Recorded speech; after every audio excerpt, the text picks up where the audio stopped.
Hey everybody, welcome back to the results video for my line 6 versus line 6 video that I did, I believe it was on Thursday or Friday last week. So this was part of my Just How Good Is the Helix series, and I wanted to do something different because of a lot of questions that I get.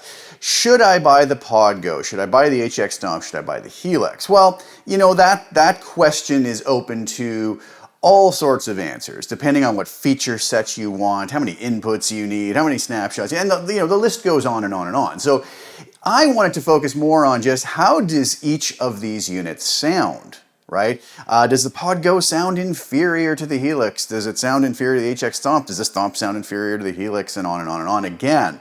Now, obviously, this has nothing to do with these feature sets that may be the deciding factor in whether somebody chooses a Podgo, an HX Stomp, or a Helix. But we just wanted to see about the sound. So what I did is I did this blind test, as I've been doing recently in this series, where folks could listen to the same mix with about 8 layered guitars. And then not that the guitars were all going on all at once, but there was always 3 or 4 going on at once in a mix, and I reamped the exact same performance, exact same signal coming out of my IK Multimedia AXIO audio interface for reamping and hitting the front analog end of the Helix, the Podgo, and the HX Stomp, so we could really hear what this is doing to the sound. Now, a couple words about the results, which I'm going to give you in a moment. I just asked folks to see if they could tell, mix A, was that the Helix, the Podgo, the Stomp? Mix B, which one was it? And mix C, which one was it? I also did a spliced mix, which had it moving from either the Helix to the Podgo to the Stomp, and to see if anybody could pick out the splice points. A couple people made a couple suggestions, which I just wanted to talk about here.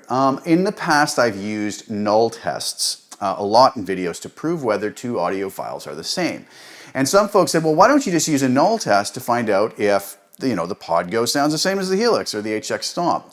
In this case, a null test will not work. The thing about a null test, it's very, very, very good at telling you when you are hearing something that is identical in every way, shape, and form. Volume, timing, everything about that sound has to be identical. As soon as there is a minute difference that may not even be audible to the human ear, the null test is not going to work. It's not going to null perfectly. And in fact, in some cases, doesn't even give a good null at all. Like you might get some artifacts in the sound way up in the audible spectrum. Now, the interesting part about that is that doesn't mean that the 2 sounds are really that different or will sound audibly different.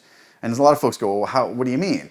Well, take for instance this. If we took 2 identical audio files, tried to do the null test to the point they canceled out, and then slid one by 1 or 2 samples one way, the null would be destroyed. Now, that doesn't mean that the audio file isn't identical, it just means that they're not being played at the same time. Another example is if I raised the volume by even 0.1 dB, that null gets destroyed. We hear the artifacts between the 2, again, because we're not listening to 2 identical files anymore. The volume is now different. So having said that, I can guarantee you that these 3 sounds, even though people can't necessarily tell which is which or even hear a difference, I can guarantee you a null test will not work. We are hitting the front end of each of these units that goes through different analog to digital converters. Right there, there's going to be minute differences. Are they differences we're going to hear? Probably not. Are they differences that a null test will pick up on? Absolutely. So the null test in this case won't work. I can guarantee that pretty much. So I just wanted to address that, but it was a good suggestion, mind you. But it really has to be comparing 2 things that can possibly be identical, such as when I used it to show that a reverb on a serial path versus a reverb on a parallel path is no different than just using the mix control. There we're dealing with 2 basically identical signals, right? Anyways, without further ado, let's figure out what exactly happened here, what the results were, and then I'm also going to take you into my Cubase project just to let you see what I actually did. So over to the results. Mix A was the Podgo, Mix B was the line 6 Helix, and Mix C was the HX Stomp. Now, what did folks guess? Well, what we see here is we had 3 people thought Mix A was the Helix, 2 people thought Mix B was the Helix, and 4 people thought Mix C was the Helix. 2 people thought Mix A was the HX Stomp, 4 people thought Mix B was the HX Stomp, and 1 person thought Mix C was the HX Stomp. 4 people thought Mix A was the Podgo, 4 people thought mix B was the podgo, and 3 people thought mix C was the podgo. So really, guessing was all over the map here, and I think it kind of shows that these were probably very, very, very similar, if not seemingly audibly the same, I guess we could almost say, right? So 4 people did guess the correct podgo is mix A.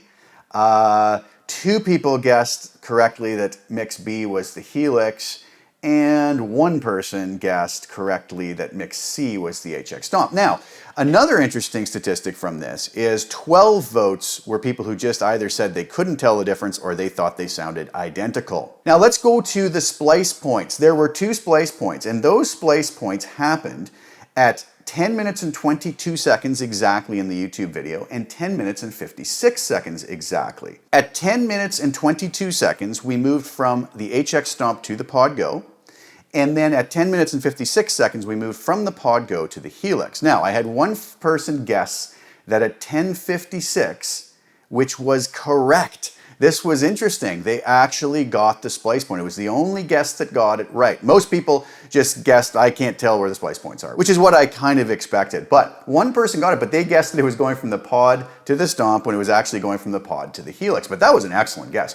Another guess was a splice point at 10:30, which was incorrect. And somebody else said it was somewhere in 10:25 to 10:30, which wasn't even correct, but again, that's not a valid vote just because you can't have that big a range to sort of tell when it switched between. Okay, so again, what does this prove? Well, it doesn't prove anything, but I kind of predicted these results, that it was going to be extremely difficult to be able to tell the difference between these. Are there differences? Well, absolutely. Like I said, we're going into completely different analog front ends, different analog to digital converters, which then will go into what is professed to be kind of the same engine, the same modeling engine, back out through different digital to analog converters in this case, because I fed them back in to the IK Multimedia AXIO. So there are differences. Now the question is are they audible? And I think from this we can kind of tell that a lot of folks really probably couldn't tell the difference. Now, one other interesting thing to look at is the volume of each mix. Now, it's a very difficult thing to volume match these perfectly. So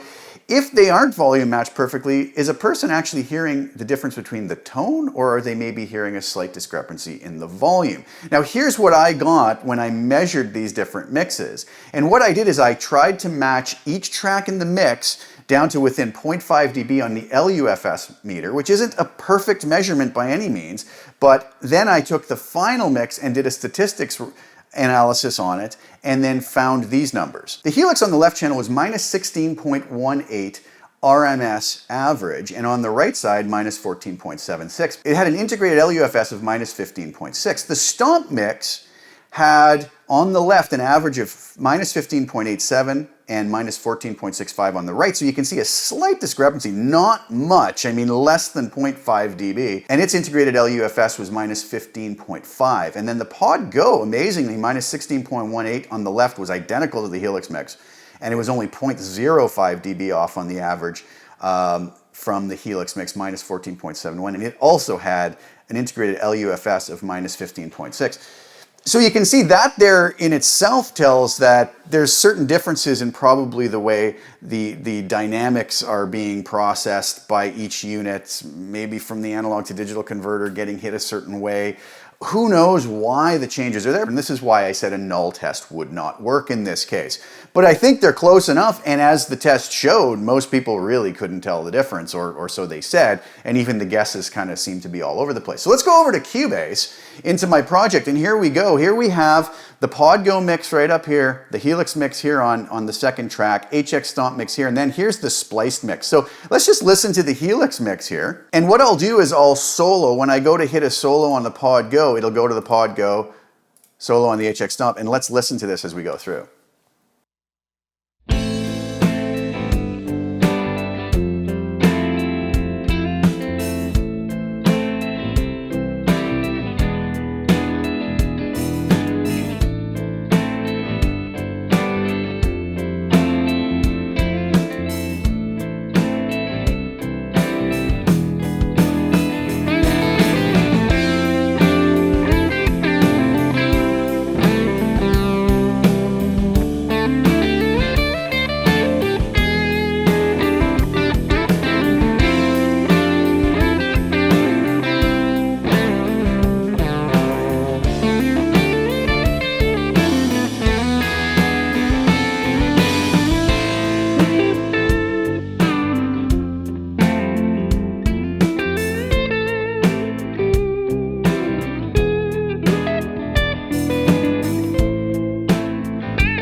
Sorry about that one little glitch where I got two of them going at the same time.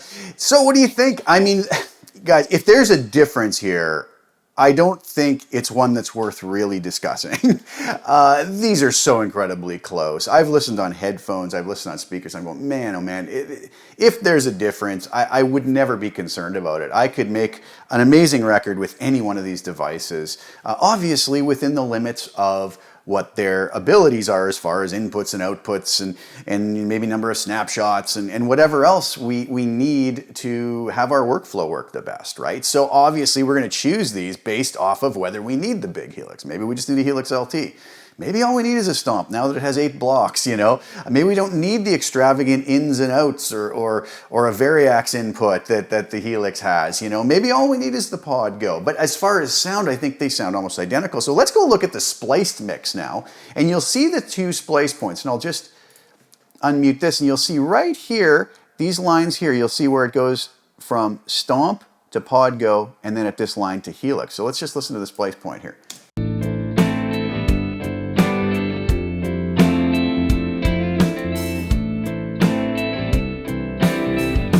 So there's, you know, the slightest transformation. I think we could probably hear it better now that we can visually see it as well, rather than just being in the dark about it in the test I did. And then we'll go from the podgo to the Helix over here.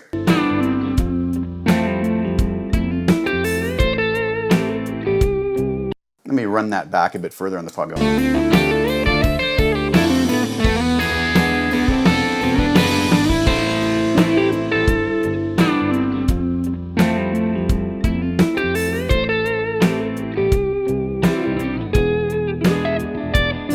Again, you guys will have to be the judge, but I don't think there's a difference there that is going to be a deal breaker for just about anybody out there. I'm sure there's going to be somebody who's going to say they hear a huge difference and it is a deal breaker, but whatever. Everybody can have their own opinion about those things. So that's how I did this little test. I hope some of you folks enjoyed it. I hope that answers the question now.